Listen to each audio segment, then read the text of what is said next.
The phenomenon seemed impossible, a contradiction that defied everything people understood about war.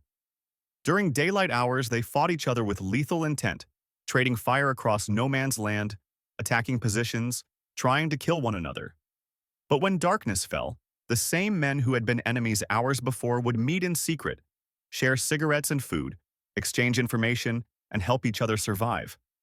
These temporary truces, these agreements between enemies, happened throughout World War II in situations so strange and morally complex that many participants never spoke about them afterward. The story of enemies who became allies under cover of darkness reveals truths about human nature, about survival, and about the moral ambiguities of war that official histories rarely acknowledge. On the Eastern Front, in the frozen hell of the siege of Leningrad, German soldiers and Soviet defenders found themselves in a situation that transcended normal military logic. The siege lasted nearly 900 days, and during the brutal winters, both sides faced an enemy more deadly than each other: the cold. Temperatures dropped so low that weapons froze, oil thickened to uselessness, and men died of exposure in their positions. In some sectors, particularly where the lines were static for months, informal arrangements developed. German and Soviet soldiers would sometimes refrain from firing during certain hours when both sides needed to gather firewood or clear ice from their positions. These weren't formal truces, but unspoken agreements, understanding between men who recognized that mutual destruction served no purpose when the cold was killing them both. Soviet memoirs mention occasions when German soldiers would wave warnings before artillery barrages, giving Soviet troops time to take cover, in exchange for similar warnings when Soviet guns were about to fire. These arrangements were never official, never acknowledged by command, and men who participated in them risked execution if discovered by their own officers. Yet they happened repeatedly because survival sometimes required cooperation, even with the enemy.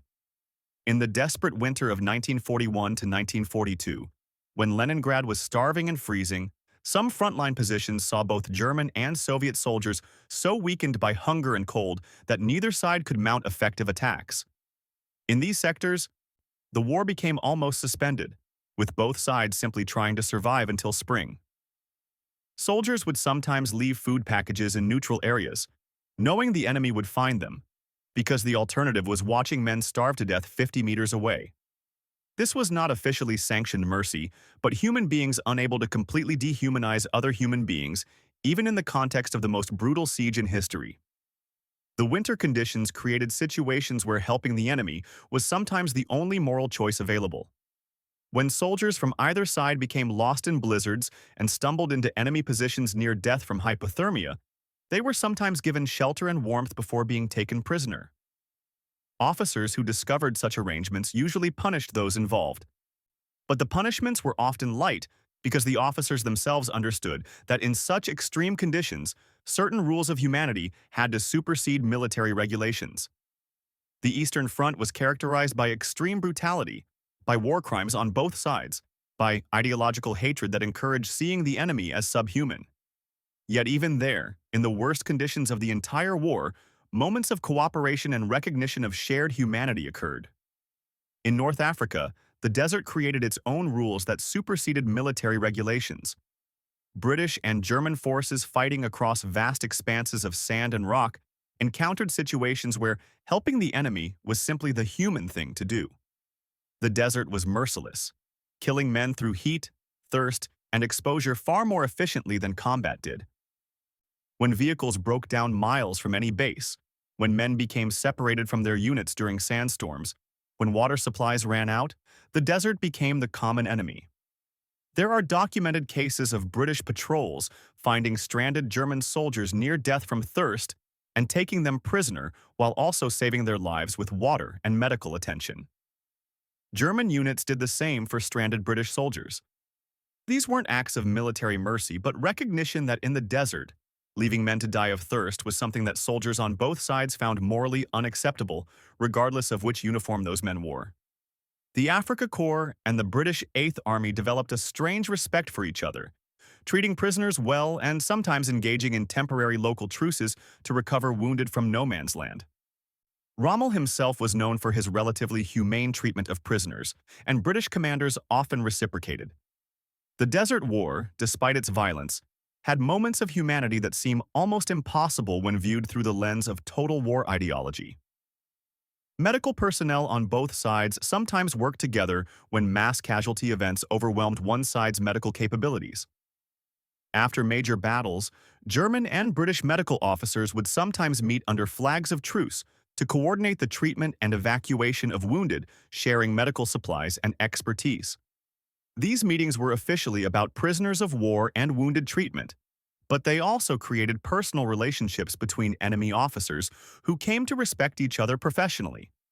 There were instances where British and German reconnaissance patrols, operating in remote desert areas far from their main forces, would encounter each other at wells or oases and reach informal agreements about sharing water rather than fighting over it.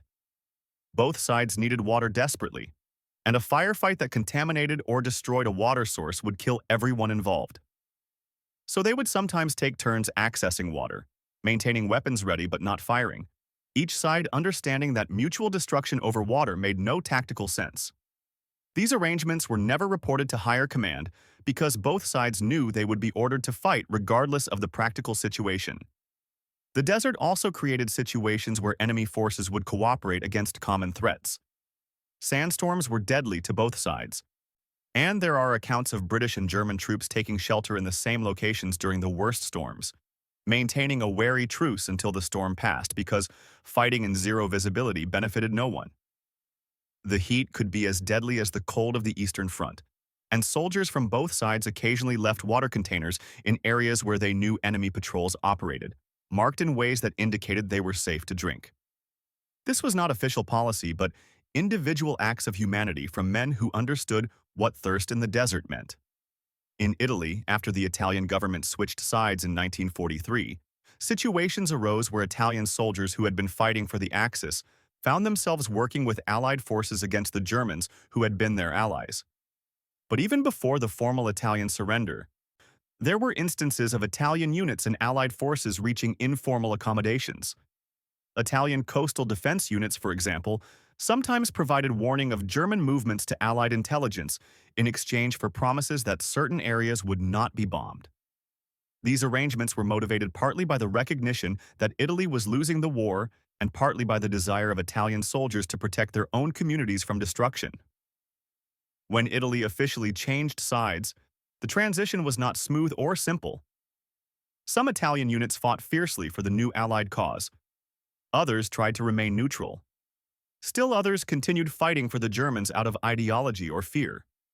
In the chaos, there were battles where former comrades fought each other during the day, but met at night to try to convince each other to switch sides or to arrange local truces. Brothers and cousins sometimes found themselves on opposite sides, and family connections occasionally created opportunities for communication and even cooperation between enemy units. Italian officers who had served together for years would meet secretly to negotiate surrenders of specific positions or to arrange for Italian units to withdraw without fighting so that German forces would not punish Italian civilians in retaliation.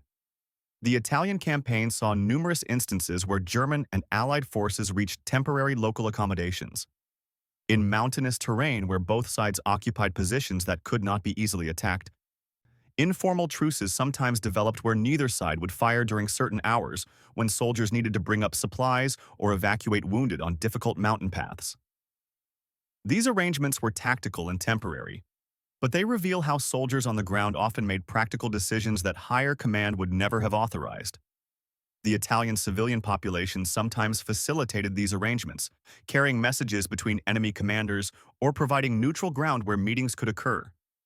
The partisan war in Yugoslavia created perhaps the most complex and morally ambiguous situations of cooperation between enemies. Yugoslav partisans led by Tito fought against German occupation, against Italian occupation, against Croatian fascist forces, against Serbian nationalist forces, and sometimes against each other. But within this multi-sided conflict, temporary alliances and truces formed and dissolved based on immediate tactical needs. Partisan units and German forces sometimes agreed to temporary ceasefires to allow both sides to deal with other enemies. There were occasions when partisan commanders met with German commanders to negotiate prisoner exchanges or to establish temporary zones where neither side would operate so that civilians could harvest crops or move to safety. These arrangements were pragmatic, based on recognition that the complex political and military situation in Yugoslavia sometimes made temporary cooperation with enemies more beneficial than continued fighting. The moral implications of such arrangements were troubling to many participants, but in a war where there were multiple sides and shifting alliances, such pragmatism sometimes seemed necessary for survival. Some partisan units that fought Germans fiercely would simultaneously have understandings with Italian occupation forces who provided them with weapons and supplies in exchange for not attacking Italian positions. When the Italian surrender came, many Italian soldiers joined partisan units, bringing with them knowledge of German positions and tactics. These former enemies became comrades literally overnight, united by the shared goal of fighting the Germans. The multi-sided nature of the Yugoslav conflict meant that the concept of enemy was fluid. Forces that fought each other one month might cooperate the next month against a different enemy. Tito's partisans even had occasional contact with German commanders about potential cooperation against Soviet-backed Yugoslav communist factions, though these discussions never led to actual fighting alliances. The complexity was such that individual commanders sometimes made decisions about who to fight and who to cooperate with based on local circumstances rather than ideology or orders from above. This created situations where villages might see three different military forces pass through in a single week, each claiming authority, each potentially either friend or enemy depending on circumstances. In the final months of the war in Europe, as Germany collapsed and chaos spread, even more unusual cooperations emerged. German units that had no desire to surrender to the Soviets sometimes made arrangements with American or British forces to fight their way west, with tacit Allied cooperation. The most famous example is the Battle for Castle Itter in Austria in May 1945, where German Wehrmacht soldiers and American troops fought together against SS forces to protect French VIP prisoners held in the castle. This was not an isolated incident, but the most dramatic example of a phenomenon that occurred repeatedly in the war's final weeks. German commanders who wanted to avoid Soviet captivity would sometimes negotiate with advancing American units, offering to surrender after conducting a fighting retreat that would keep them ahead of Soviet forces. American commanders, who generally preferred accepting surrenders to fighting battles in the war's final days, sometimes tacitly cooperated with these arrangements. The official line was always that Germans were surrendering to American forces, but the reality was sometimes more complex, with German units conducting coordinated movements with American knowledge and approval to escape Soviet capture. American intelligence officers sometimes met with German officers to coordinate these movements, providing information about Soviet advance and even adjusting American advance timing to allow German units to stay ahead of the Red Army. This cooperation was motivated by several factors. American commanders wanted to avoid casualties in the war's final days when victory was assured. German commanders desperately wanted to avoid Soviet captivity, knowing the likely fate of German prisoners in Soviet hands. And both sides recognized that German units fighting to escape Soviet encirclement might fight fanatically if American forces blocked their retreat, but would surrender peacefully if allowed to reach American lines. The arrangement served everyone's interests, though it was never officially acknowledged because it would have angered the Soviets and raised questions about Allied unity. The situation became even more complex in areas where German forces included units composed of Soviet citizens who had been captured and forced or persuaded to fight for Germany. These men faced certain execution if captured by Soviet forces, and both German and American commanders recognized this. In some cases, American forces would accept surrender of these units, but then process them as German prisoners rather than turning them over to Soviet authorities. This was technically a violation of Allied agreements about repatriating Soviet citizens, but individual American officers sometimes made humanitarian decisions to protect men who would face death if returned to Soviet control. The situation with Soviet prisoners of war created another morally complex area of enemy cooperation. Millions of Soviet soldiers captured by the Germans faced starvation and death in prison camps. Some chose to collaborate with the Germans, forming units that fought against the Soviet Union. but others maintained secret connections with Soviet partisan networks or with Soviet military intelligence. Some of these men were genuine traitors who had turned against their homeland. Others were secretly working for the Soviets while appearing to collaborate with the Germans. Still others were simply trying to survive by any means necessary and would switch sides again if the opportunity arose.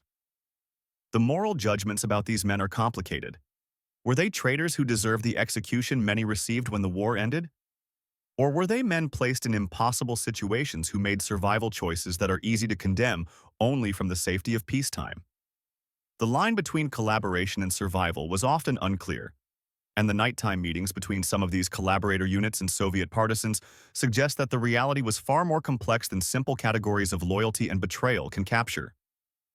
Some men who wore German uniforms and carried German weapons maintained contact with Soviet forces, providing intelligence while appearing to serve the Germans. When Soviet forces advanced, these men would sometimes arrange to surrender at prearranged locations, demonstrating they had been loyal all along, even while appearing to collaborate. But the situation was even more complex because some men who initially collaborated genuinely later regretted their choices and sought ways to redeem themselves. They might begin as true collaborators, but eventually resume contact with Soviet forces and begin working against the Germans while still appearing to serve them. The categories of traitor and loyal soldier were not fixed, but could shift over time as circumstances and individual psychology changed. Night meetings between supposed collaborators and partisan forces served many purposes, from genuine intelligence cooperation to attempts at redemption to simple survival calculations about which side was likely to win. In the Pacific theater, there were fewer instances of enemies becoming temporary allies, partly because the war there was fought with greater racial animosity and less willingness to see the enemy as fundamentally human. But even in the Pacific, there were exceptions. On some islands, when both Japanese and Allied forces were reduced to small groups trying to survive in jungle conditions, informal understandings sometimes developed. Both sides needed water from the same streams. Both sides needed to forage for food in the same areas, occasionally at specific water sources or fruit tree groves. Both sides would use the location at different times by unspoken agreement, rather than fighting over it constantly. These weren't truces in any formal sense, just practical arrangements between small groups of men who recognized that constant combat was less beneficial than taking turns accessing resources. American and Japanese soldiers in these situations remained enemies who would fight and kill each other in other contexts, but in specific locations at specific times, survival needs created temporary accommodations. On islands where both sides had been bypassed by the main war and were essentially stranded, these arrangements became more common. Both American and Japanese forces knew they were not going to affect the war's outcome from their isolated positions. The question became whether to continue fighting for the sake of fighting or to reach some accommodation that would allow both sides to survive until the war ended. There are accounts from islands in the Pacific where American and Japanese forces established informal boundaries, with both sides understanding that certain areas were off-limits and violations would restart active combat. These arrangements were never written down and were always deniable, but they existed because soldiers on both sides recognized that fighting to the death on a bypassed island served no military purpose. Medical personnel on both sides sometimes left supplies in neutral areas where they knew the enemy would find them, marked in ways that indicated they were safe to use. This was dangerous for those who did it, as their own command would view it as aiding the enemy. But it happened because even in the Pacific theater's racial hatred, some soldiers maintained recognition of shared humanity. The moral questions raised by these situations are profound and uncomfortable. Were soldiers who cooperated with enemies, even temporarily and for practical reasons, betraying their comrades and their cause? Or were they demonstrating a humanity that transcended the artificial divisions of war? Did these accommodations prolong conflicts by allowing enemy forces to survive and continue fighting? Or did they reduce unnecessary suffering without affecting military outcomes? These questions have no simple answers, and the men who participated in these arrangements often struggled with them for the rest of their lives. Many veterans never spoke about instances where they cooperated with enemies because they feared being judged as traitors or cowards. Military culture celebrates aggression and loyalty to one's own side. Admitting that you shared cigarettes with enemy soldiers, that you warned them of incoming fire, that you helped them retrieve their wounded, could be interpreted as lack of commitment to victory. Yet the reality is that soldiers throughout World War II, on all sides and in all theaters, occasionally found themselves in situations where cooperating with the enemy made more sense than killing them. These weren't acts of treachery, but recognition of shared humanity in circumstances where ideology and national loyalty seemed less important than immediate survival. The phenomenon of enemies becoming allies by night also reveals something about the nature of hatred and propaganda. Governments and military commands work hard to dehumanize the enemy, to make soldiers believe that the men they fight are fundamentally different, evil, less than human. This dehumanization is necessary for modern warfare, which requires ordinary people to kill other ordinary people on an industrial scale. But when soldiers meet enemy combatants face-to-face in non-combat situations, when they see that these enemies are just young men like themselves who are cold, hungry, scared, and far from home, the propaganda often breaks down. The enemy becomes human again. This doesn't mean soldiers stopped fighting, but it complicated their understanding of what they were fighting for and against. The temporary alliances between enemies also highlight the gap between how wars are planned and how they are actually fought. Strategic planners and political leaders think in terms of nations, ideologies, and grand campaigns. But soldiers on the ground live in immediate tactical and personal realities. They make decisions based on what will keep them and their comrades alive through the next day, the next week.